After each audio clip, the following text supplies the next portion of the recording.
Welcome to Studio Lipasto. My name is Roger Norum. I'm an associate professor of cultural anthropology here at the University of Oulu. Welcome to this discussion today about climate change and scientific research in the context of the recent IPCC meetings in Glasgow. Welcome, dear virtual audience, and welcome, esteemed guests. We have with us today three distinguished professors from the University of Oulu. Joining us online from Denmark, Professor Arja Rautio, who is Professor of Arctic Research at the Thule Institute and Vice President of Research at the University of the Arctic. We have also with us here Bjørn Kløve. Welcome, Bjørn. Professor of Water Resources Engineering at the University of Oulu and Director of the Arctic Interactions Profiling Area. And Professor Jouni Jaakkola, Professor of Public Health at the University of Oulu. Thank you all for joining us today. To all of you out there throughout this conversation, you are very welcome to ask questions. They will be held in a chat room, and then we'll speak to them at the end. And you can, if you log online to presemo, presemo.oulu.fi//lipasto, Lipasto, you can ask your questions there.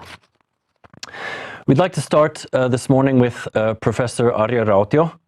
Arja, thank you for joining. Thank you.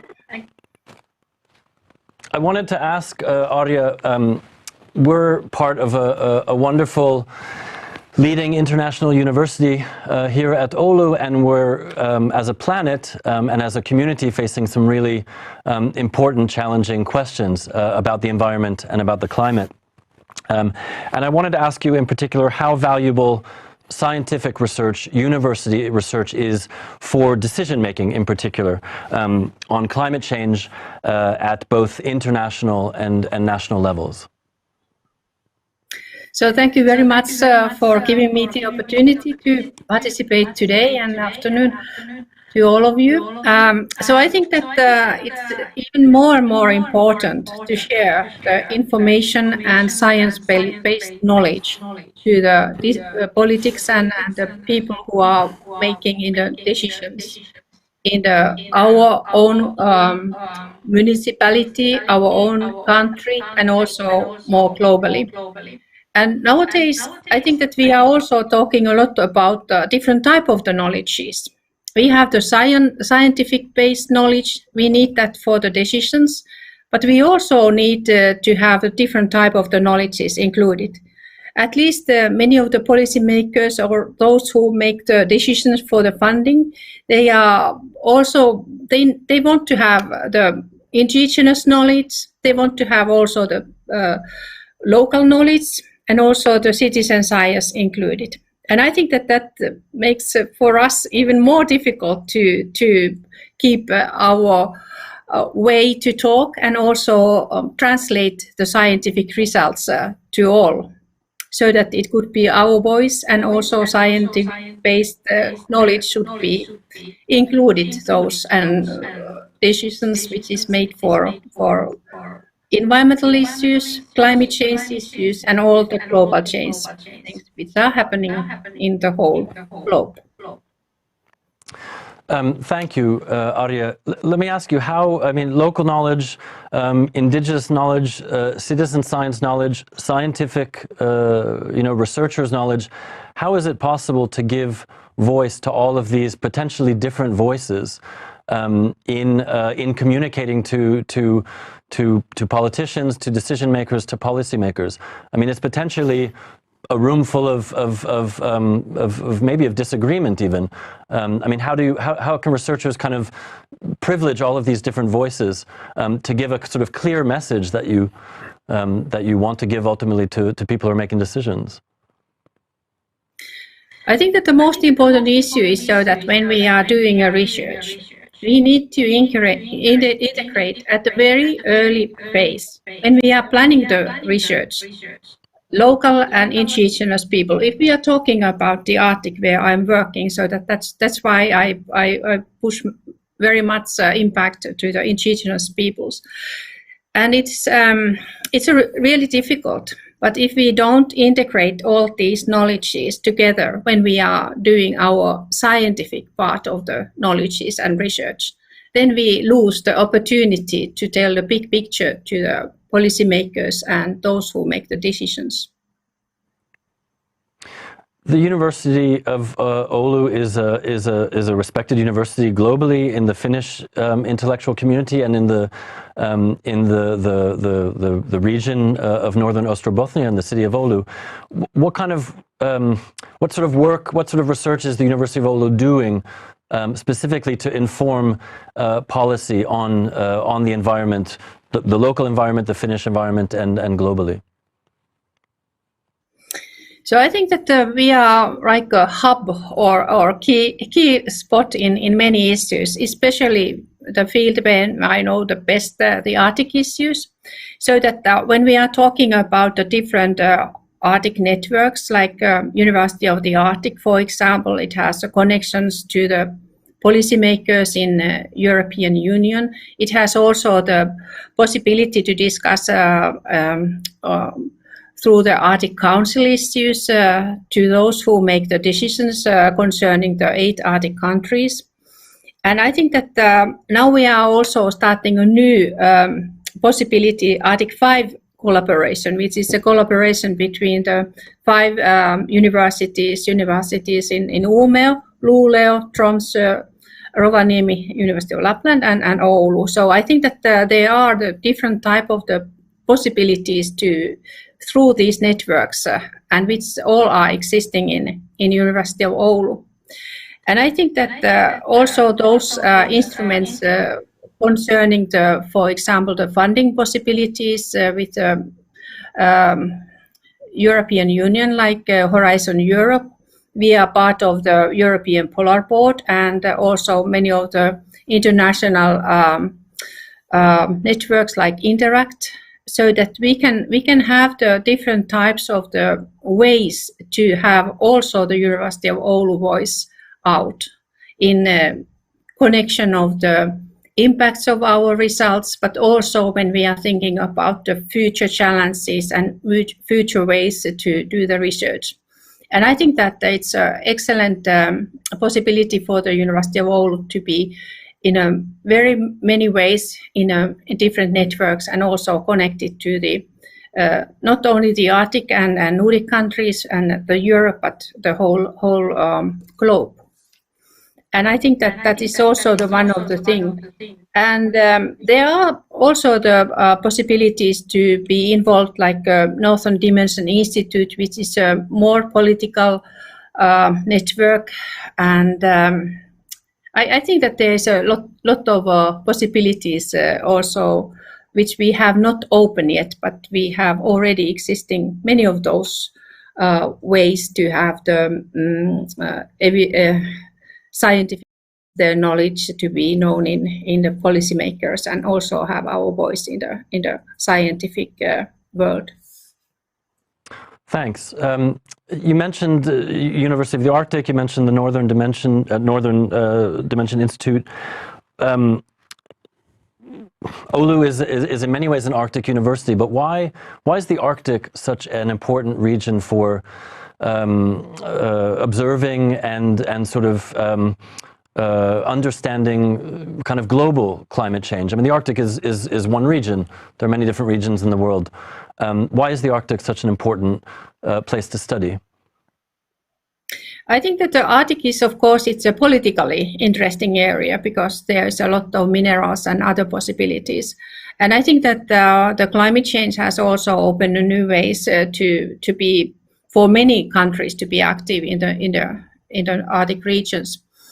And I think that when the climate is warming so quickly, it also gives its laboratory for the other things which is happening not perhaps so quickly in the south or other latitudes.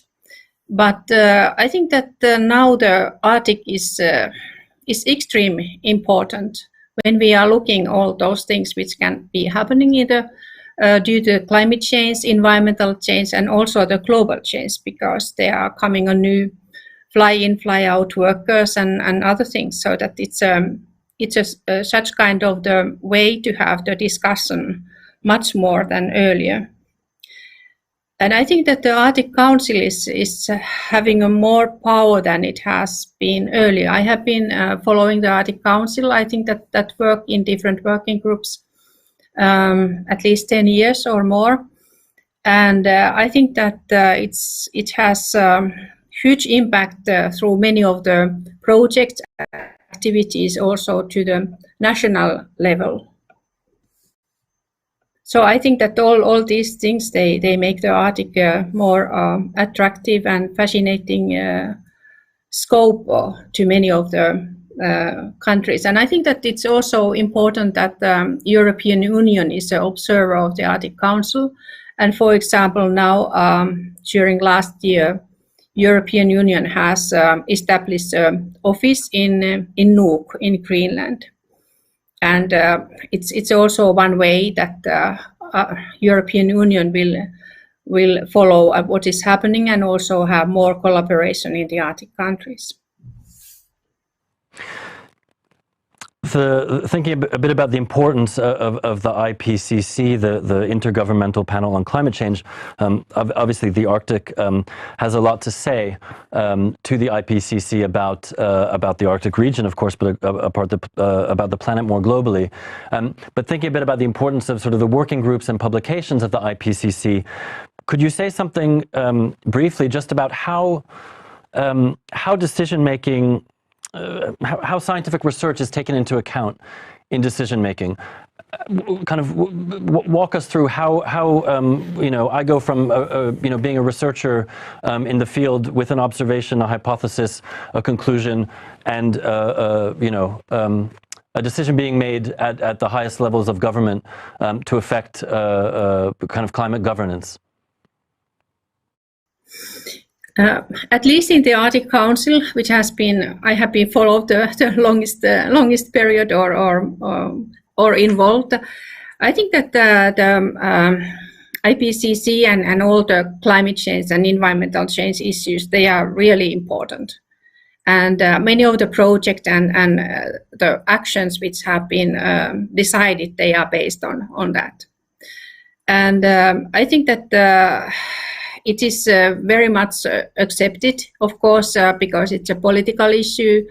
During the earlier president in US, it wasn't we couldn't mention climate change in the agreements or the issues in such way we wanted. But now the situation has been changed. Of course, in the political level, there might be some of the issues which are not taken into the table.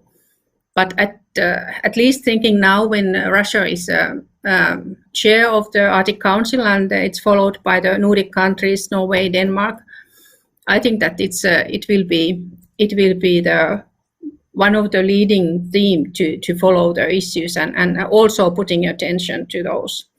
And for example, the black carbon and many other issues have been after the Finnish chairmanship period, it has been very strongly in the topic of the project and also discussions. So I think that all those elements, they are involved in the work of the Arctic Council, and I think that it's very clear that they are in the future also. Can I ask? I'm a cultural anthropologist.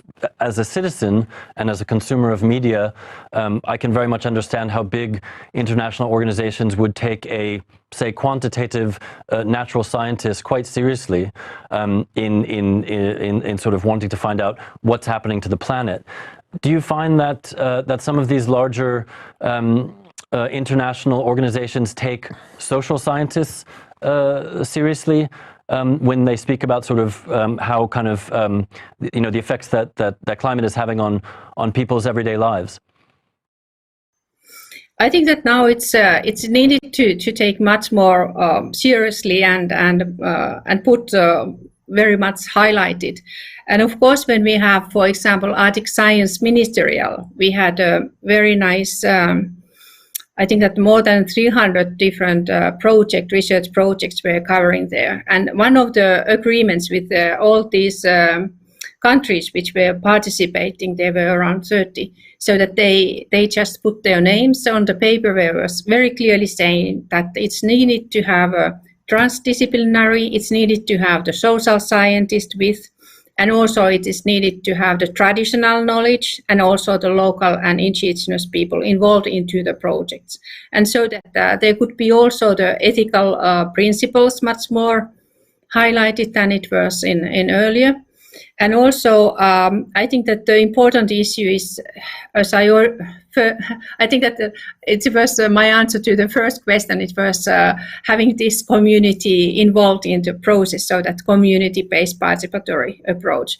They were the key element of the last Arctic Science Ministerial Agreement. So I think that it's already here and it's important to be included. Earlier, it was focused a lot like gender equality issues and also having younger researchers or early career researchers involved, and also putting the attention to the education. Not only having the research, but having also the education. But now these new components, they are coming and they are existing already. I'm involved in actually here in Denmark, where I'm a workshop concerning the effect of permafrost thaw on the Arctic coastal populations. And we are talking about, according to the IPCC issues, the indicators and key risk elements and others. But we are doing that together with the population living in Greenland or North Canada, so which are the areas which are involved. And it is the demand of the European. It is a EU. They say that it's important to include, and of course we will do. And there's a lot of social scientists and anthropologists included in the group. So I think that that's a new way to do the research. That's great to see that. I mean, citizen science, of course, is making the voice of citizens heard, but it's also great to know that citizen science could also potentially make the voice of humanities scholars or social scientists also heard kind of at the highest levels. Tell us something, if you can, about some of the pressing health concerns that people in the Arctic are currently facing. You've been involved in writing human health assessments for the Arctic Monitoring and Assessment Program. What are some of the biggest health challenges faced in the Arctic region today? I think that if we are just talking in a big picture, the mental health and violence, suicide, and those, they are really the important issues, and it has been. I think that during the last 10 years we have been focusing very much on those.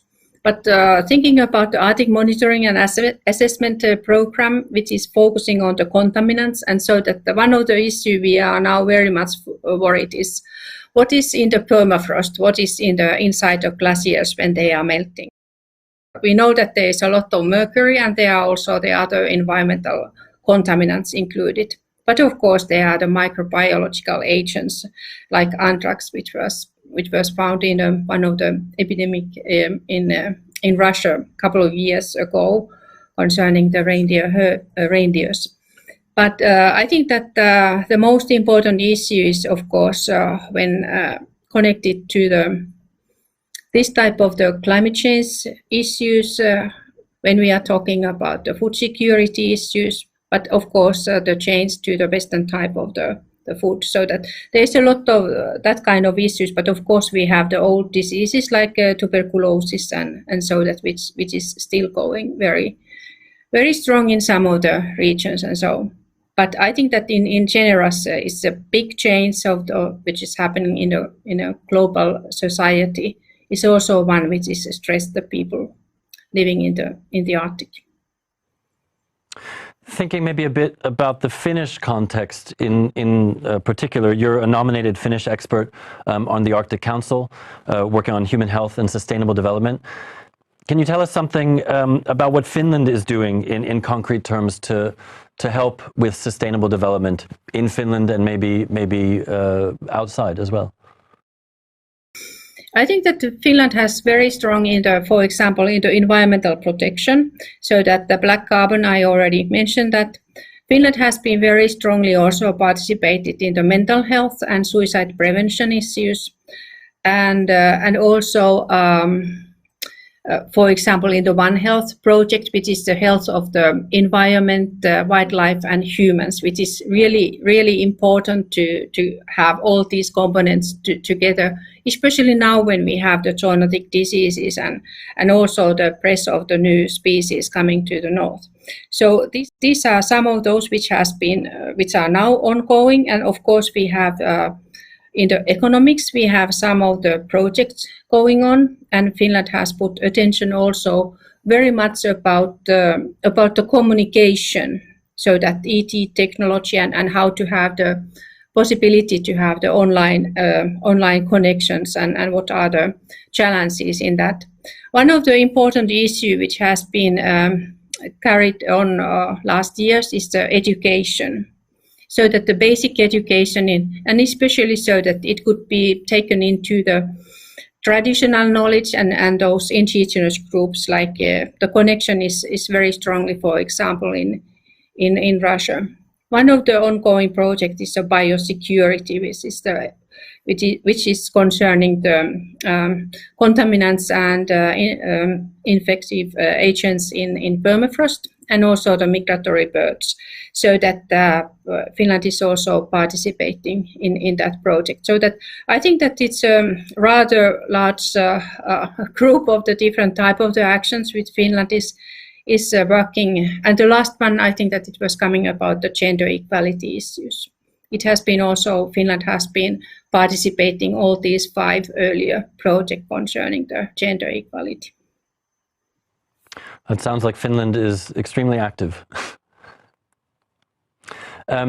Maybe for a final question, bringing things kind of back down to the ground and to the university, what specific kinds of things could university scientists, researchers, students even more broadly do to get more involved in policymaking, to actually get their research that they're doing onto the desks of people making decisions? What can we all do to kind of to make sure our work actually gets read by people who have influence on the world?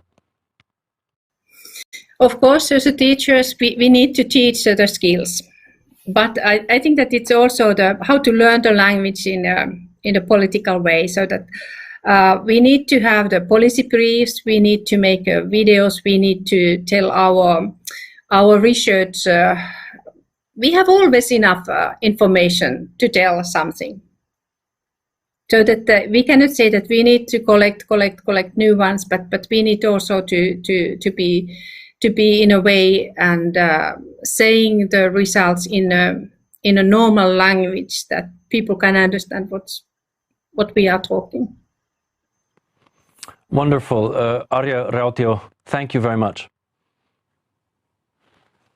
Thank you. Thank you.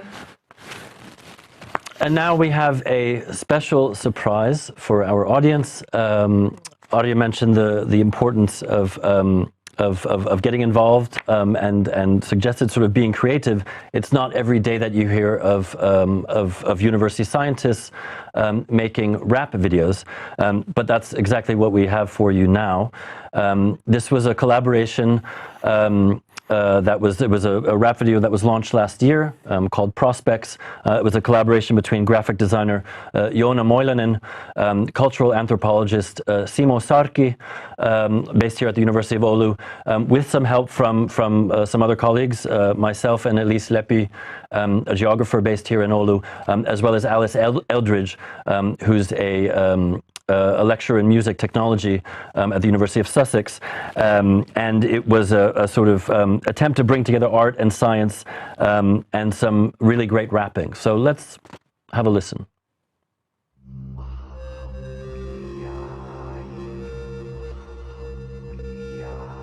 The children of the globe, food, shelter, love and hope. Yellow rivers purified, experiences intensified, regulating extreme events until the threshold bends. Surfing on the 6th wave, Point Break, early grave, John Wayne already met his doom, and now the walls are closing in on us in our escape room. Nature-based solutions in your city to stop the loss of biodiversity. Tomorrow's sustainability is not an illusion, but we need to think in donuts, not malfusion. We have a debt to an unborn child. No one should be left behind. We could die alone or live together, or want a life to last forever. In coexistence with respect. Now everyone's a prospect. Now everyone's a prospect.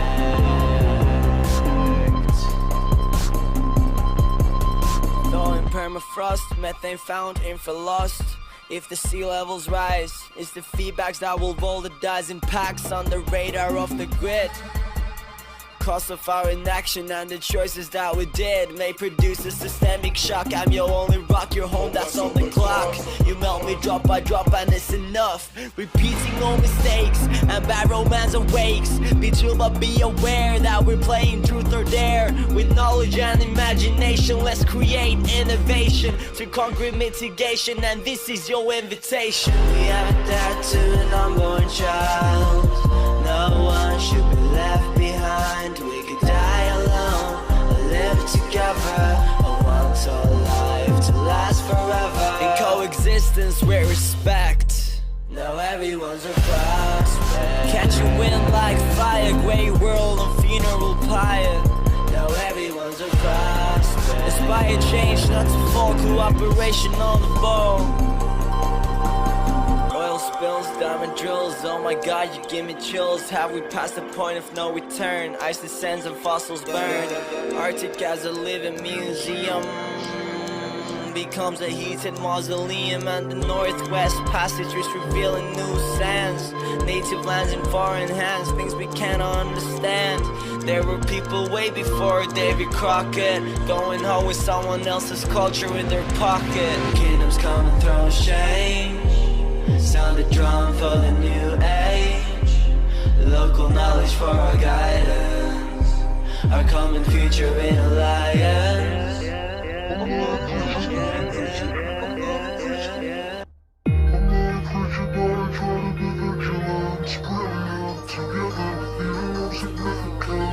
I'm a prospect for change, and I'm a prospect for life. Old beans on the first date, a drink without a straw when you were thirsty, and even got me second-hand jeans for my birthday. You had the look where all the styles mix up, said that all you got you had bought from the thrift shop.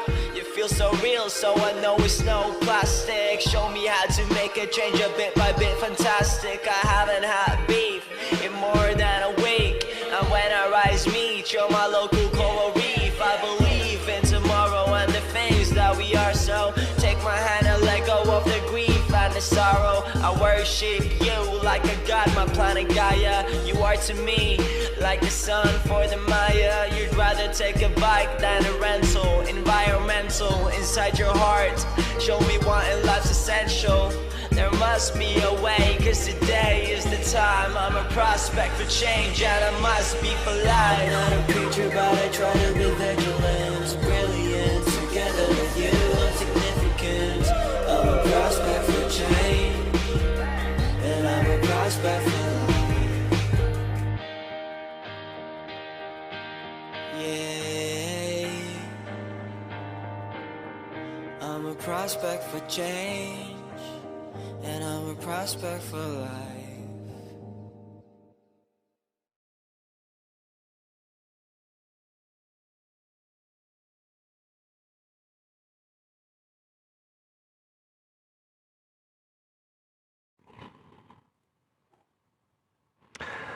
That was the Prospects video by Joona Moilanen and Simo Sarki. It was an initiative that was generously funded by the Arctic Interactions Program here at the University of Oulu. There were some wonderful shots of the university itself, and I think the video itself was a really great example of how arts and sciences can work together to create awareness about the changes that we're facing. Climate change is real, climate change is here, and it's something that we all have to adapt to. Bjørn, Kløve, Jouni, Jaakkola, welcome. I wanted to ask Jouni about adaptation to climate change, and if you could talk a bit about some of the work that the University of Oulu itself is doing in learning about how humans and nature together are adapting to climate change. Okay, so if we think about adaptation, we first have to consider what is it that we need to adapt to. And so from health perspective, what kind of potential health impacts does climate change have? And awareness of this issue has increased exponentially since I started my work here at the University of Oulu in 2008. When I declared that I will spend the rest of my career in studying the health effects of climate change, I felt that I didn't receive that much understanding why should we be doing that. But now it is quite obvious that it's considered as the biggest threat to public health of the century.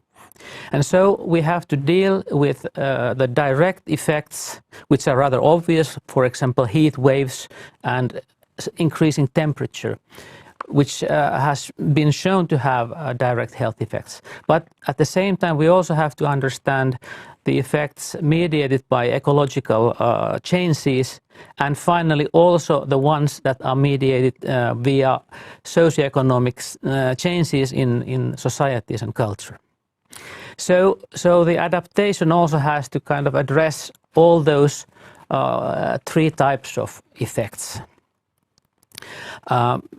We are developing ways to deal with extreme weather phenomena and temperatures. We know what to measure and how to address those issues, and there is a lot of improvement there. We are learning more about, for example, the impacts of loss of biodiversity, which is linked to climate change to some extent, and also is influencing the climate change.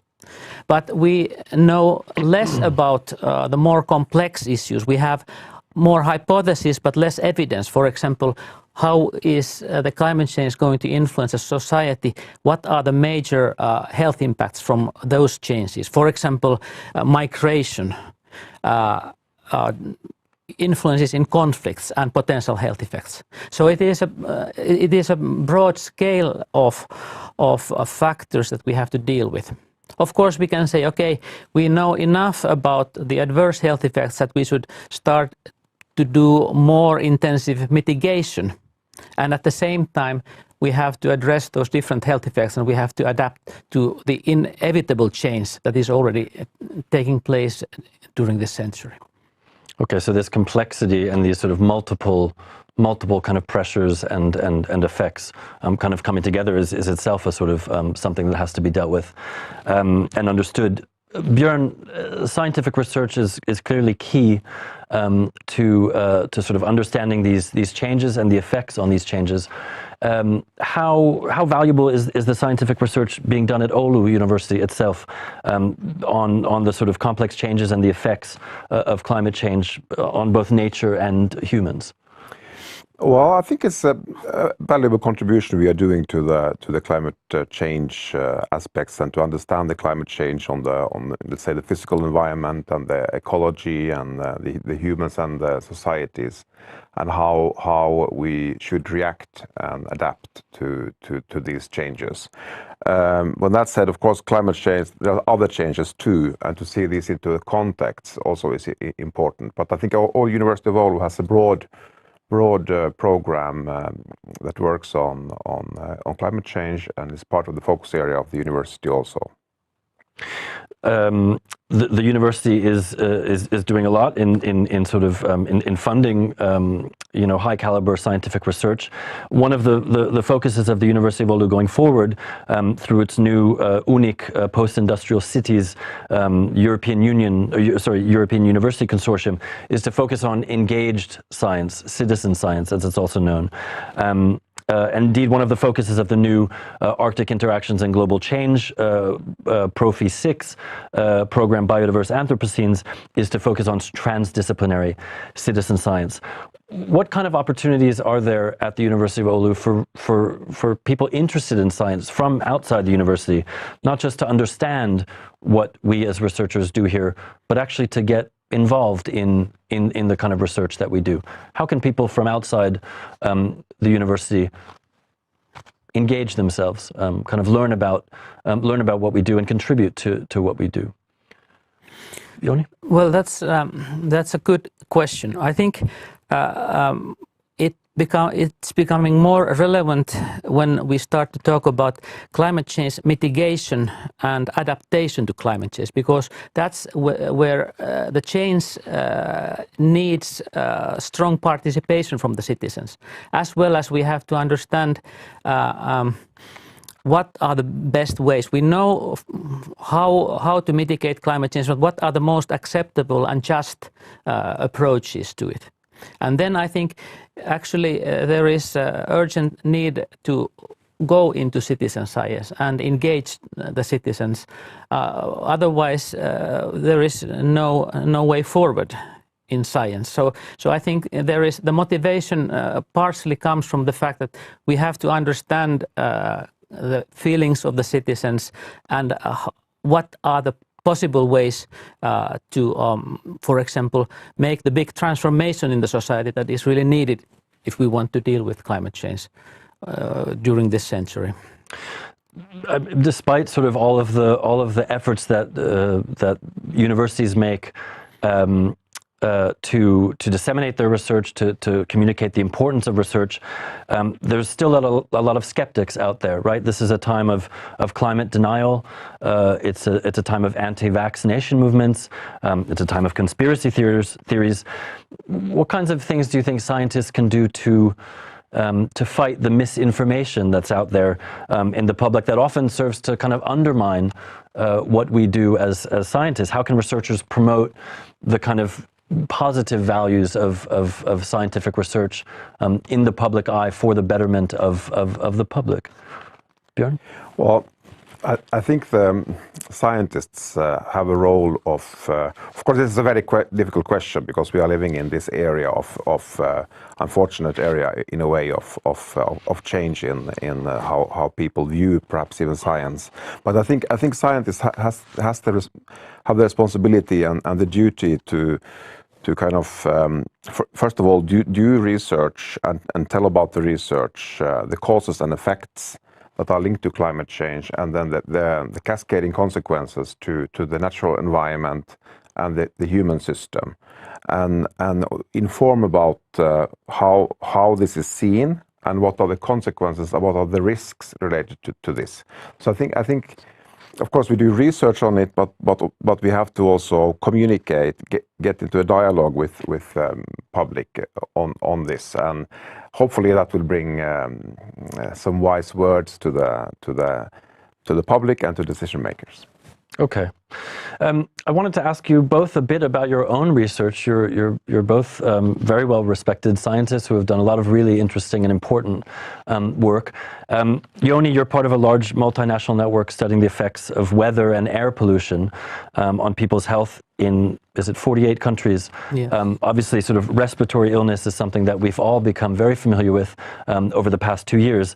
But this research that you're doing on sort of weather and air pollution, what has this sort of told you about human mortality during kind of different scenarios of climate change?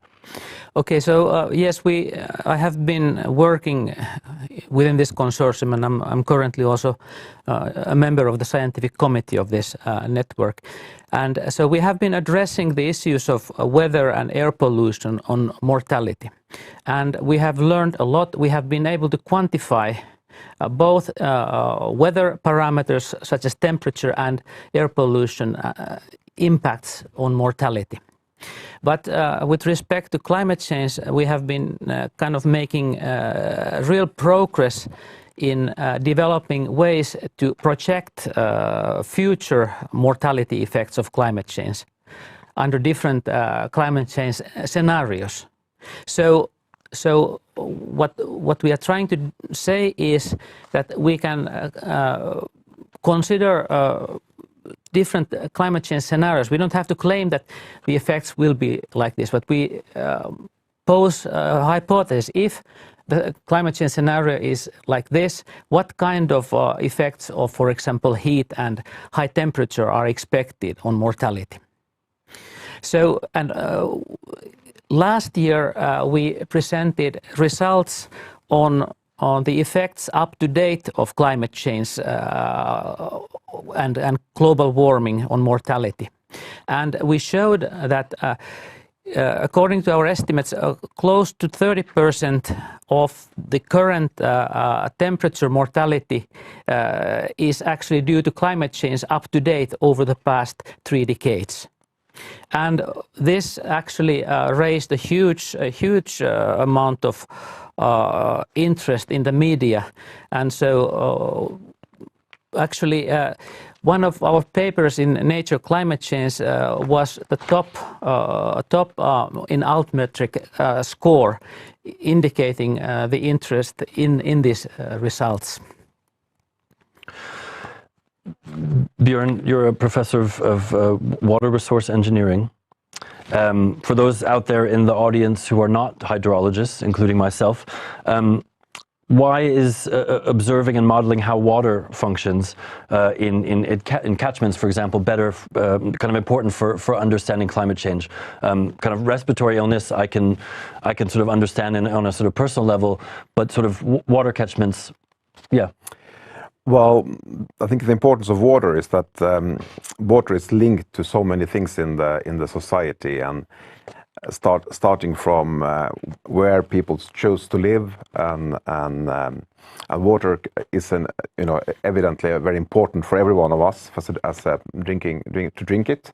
But then it can cause also harm in form of floods, or if we have droughts, we have severe damage and loss of lives.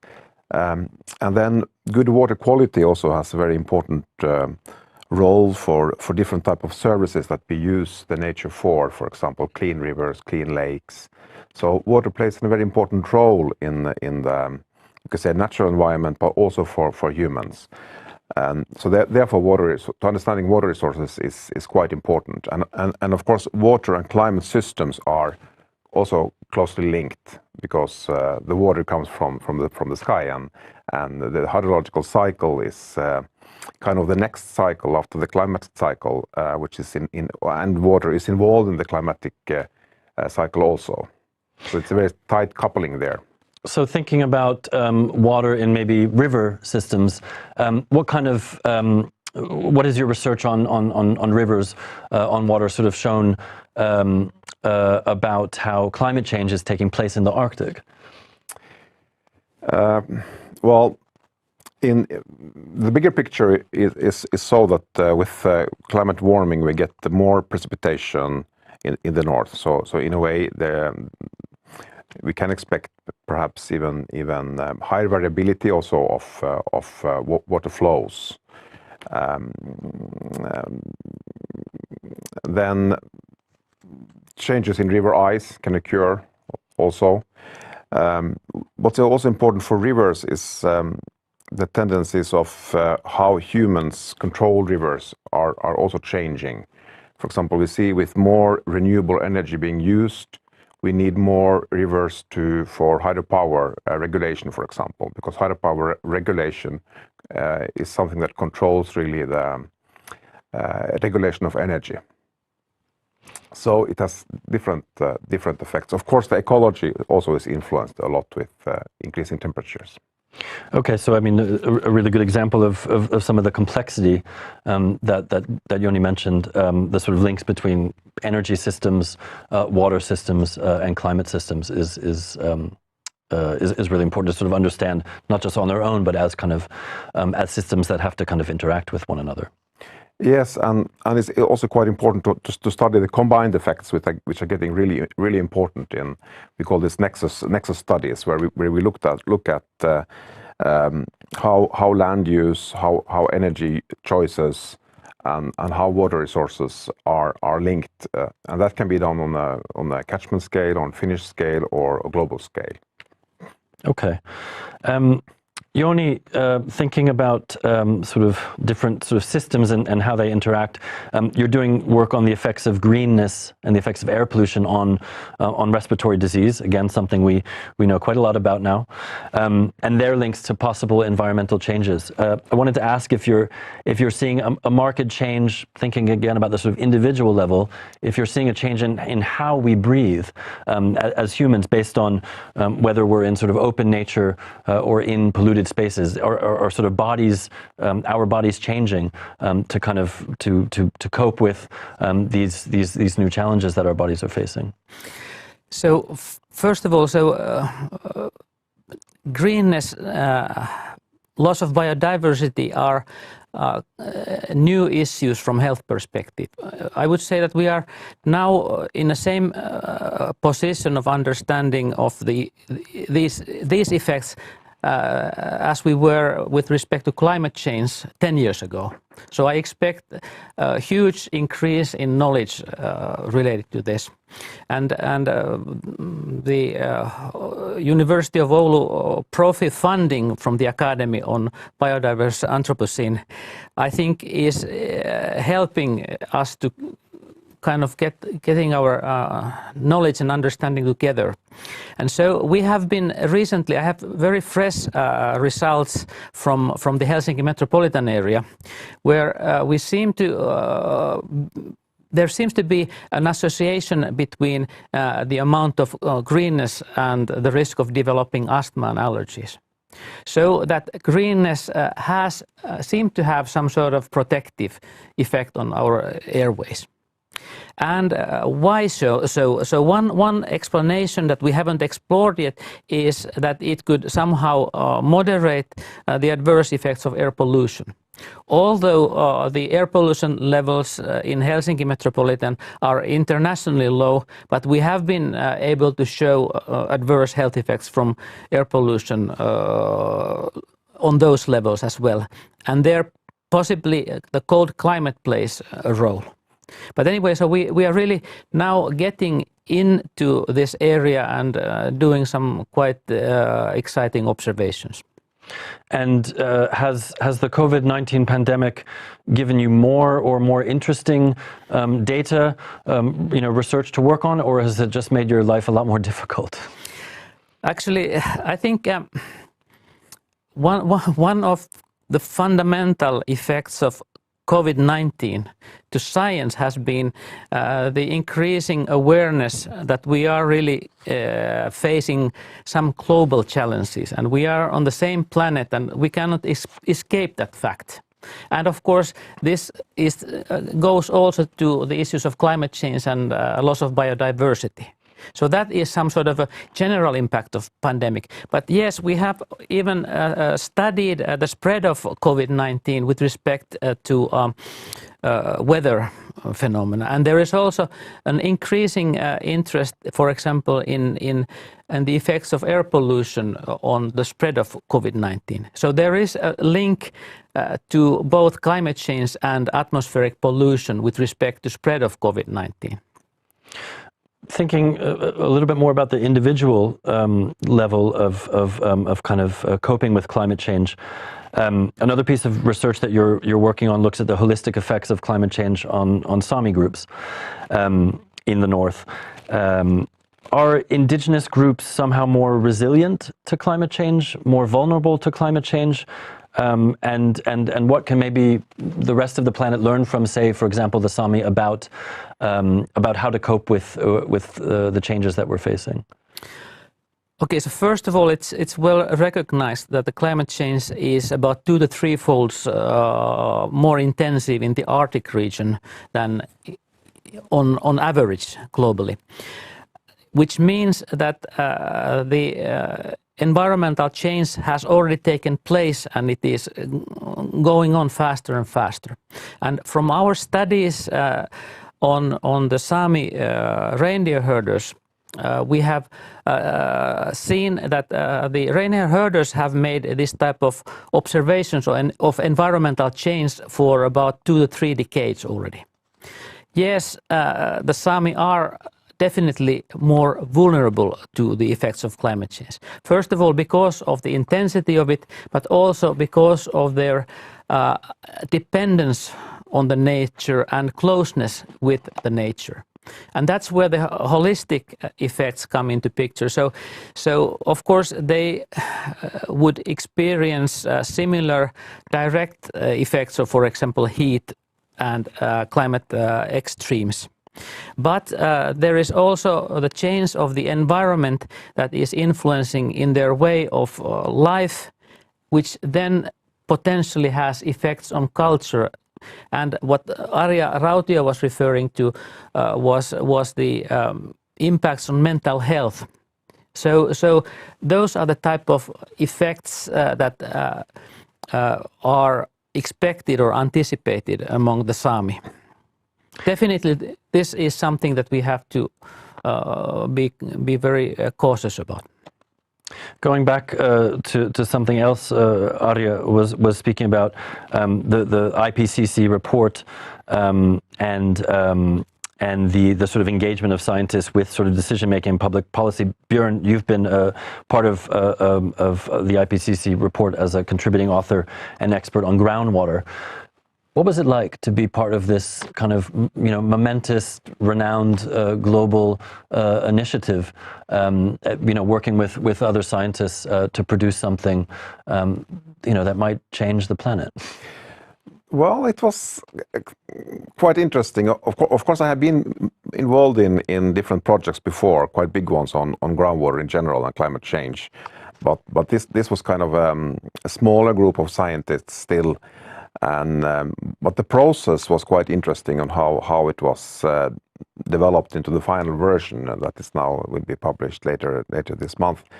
So I would say that what was different from any other process that I've been involved in is that we produce a scientific text, which is then reviewed and quality controlled quite severely and in a quite tedious process, I would say.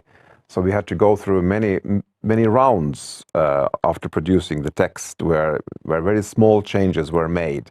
And we had to put into, is this change certain or is it uncertain or is it likely or not likely? So we had to explain in a way for the broader audience how the changes occur. And we had to try to find always evidence into every single word we were saying. So that was different. I want to go in a minute to some questions from the audience, but I wanted to ask one final question to both of you, a little bit provocative, maybe. Will the actions that we take today be enough to forestall the direct impacts of climate change, or is this all too little, too late? Jouni? I think we are doing important things. For example, in Finland, so there seems to be a big transformation taking place. The timing and whether it is enough, according to the Glasgow meeting, definitely globally we are not doing enough. We should be doing more, and we should be more ambitious in the mitigation efforts, definitely. So we have to just keep on changing and improving things, but we have to do more. Bjørn, do you share Jouni's idea that we're not doing enough? Yeah, I don't think we are doing enough in that sense that we will not stop the climate change. So I think it will change, and I think one thing is that if we wanted really to change, we really would have to do very big changes, starting from very fundamental changes with population and feed and food and travel and the comfort of people. And it's a very complex thing to change, human behavior. Indeed. Let's take some questions we've received from the audience. Again, to all of you out there, you can ask any questions at presemo.oulu.fi, presemo.oulu.fi/Lipasto. Let's hear from some questions. Questions are kindly being moderated by Kaisu Koivumäki. Kaisu, what do we have from the audience today? Yes, there are some questions. Do you find that there is a paradox in the role of researchers to provide guidance on societal matters and also to remain highly objective? On the other hand, society calls upon experts to provide guidance on issues of social concern. Expert opinion is highly valued and also wanted. And then on the other hand, we expect experts to be highly objective and stick merely to the facts and not on opinions. In this perspective, how do you find the role of researchers in society and societal discussions? Is it changing? Great question about the role of objectivity in science, as well as the politicization, I think, was a bit of the question in there too, of scientists. How to sort of combat climate change while also being objective as scientists. Bjørn, any thoughts? It's a good question, and I think it's relatively new for scientists actually also to comment on a complex issue such as climate change. But what I think is important for scientists, at least, that we kind of we need to stick to the facts that we know. So I would rather talk about hydrology and the effect of climate change on hydrology and water resources. And it's quite, of course, tempting to move into other areas of research, which is a bit dangerous. So I think we have to be objective, but also stick to the key aspects of our knowledge. And when that's said, when we work with the natural environment and the human systems, we need actually to have a forum of scientists in order to have a more integrated and holistic view. That's where also the social scientists come in, and natural sciences, and any type of scientist to get the holistic view.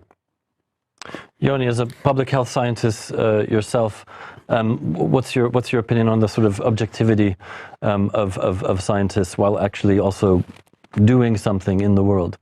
Okay, so first of all, I kind of came into research via media. I was editor of a student magazine, getting interested in environmental health issues, and then got into environmental health research. So definitely this is an important issue that we have to, as scientists, we have to be able to balance our views with various sources of information. Of course, we have the scientific community as such, which kind of gives this type of peer review evaluation, which helps us to kind of stay in an objective track. But then we have the interaction between, for example, the funding agencies as well as societies. I am a member of the Finnish climate change panel as well as the sustainability panel. And so we have to be able to communicate in a balanced way so that we, first of all, avoid misunderstandings. Of course, there is this contradiction that the more dramatic results we publish, the more attention we receive. And that is also an issue, but I think there is no kind of one sort of guideline. I think you just have to be sensitive to this issue, so that we have the scientific discussion, then there is the political discussion, and then there is evidence-based politics, hopefully, and that's where again the scientists can contribute to discussion. It's a fascinating topic, and it's one that's become, really urgent, I think, to have in universities that are now being encouraged to work in the world in different ways, to engage with citizens in different ways, to think about the politicization of science, but also the ideologies that we as humans bring to the things that we research. Of course, we have our research, we're instructed in the scientific method, but we also can't help being humans and having ideas about the world. And in biodiverse Anthropocenes, it's a really interesting debate that we've been having, and I hope one that we continue to have over the coming years. Thank you very much, Bjørn, Kløve, Jouni, Jaakkola, and Arja Rautio from Copenhagen, for a really interesting and I think really urgent conversation, and really happy to be able to have it here with you at the University of Oulu. Thank you, audience, for watching and for your questions. If you're around next month, the next live broadcast here from Studio Lipasto will take place in March on the topic of leadership. I'm Roger Norum from the University of Oulu. Thank you.